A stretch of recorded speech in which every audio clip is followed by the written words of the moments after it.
G'day and welcome to Todd's Kitchen. This is just an informative video on how to look after your chopping boards. Now I use many different types of chopping boards in my day-to-day uses. I have two wooden ones here, as you can see, but I also use plastic ones as well. But personally, when it comes to chopping boards, you just can't go wrong with the wooden ones. But you do have to look after them too. So as my first tip for cleaning chopping boards, now if you're like me, you chop up a lot of garlic, you chop up a lot of onions, and what that actually does is leave a smell on the chopping board. So it does smell like garlic or it does smell like onions. So the best way to remove the smells from the chopping board is just grab some table salt. Let's make a little pile just there. And we're going to use half a lemon. So we're just going to just weten that up a little bit. Just drip some of the lemon on to the salt. Now we're just using the salt as an abrasive. So we're just going to put the lemon on and we're just going to rub that all around the chopping board, just in a circular motion, just like so.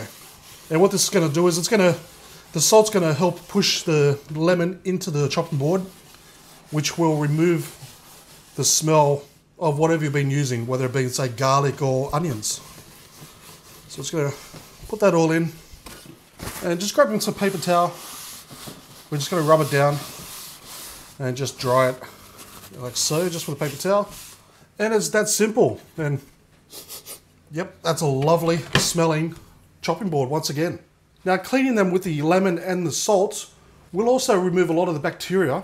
But you know what? There's an even better way to remove the bacteria. And for that we're going to use an everyday household item. And that's white vinegar. So we're just going to simply pour a bit of the vinegar onto the board. Just like so. Now I've seen around the internet people recommending that you use watered down bleach to sanitize the board. Now look at it this way. Do you really want to use a harsh chemical on something that your food is going to be touching? Now bleach is an incredibly harsh chemical, so I don't care how much you dilute it down. There is no point using it when you can use something like vinegar, which you put on food anyway and does exactly the same job. So please stay away from the bleach and just use the stuff that does exactly the same job but doesn't have all the harsh chemicals inside of it. Okay, so once done, we're just going to let that air dry. And what that's going to do is it's going to prevent any buildup of bacteria forming on your chopping board. So you can be rest assured there's not going to be any leftover E. coli, staphylococcus, or any nasty germs on the board that may have been transferred there when you're chopping up, say, some red meat. Now you probably wonder, how often should you do this? Well, they say you do it once a month. Me personally, because I use them a lot, I like to do it once a week just to be on the safe side. But keep in mind, you also want to wash them daily after each use.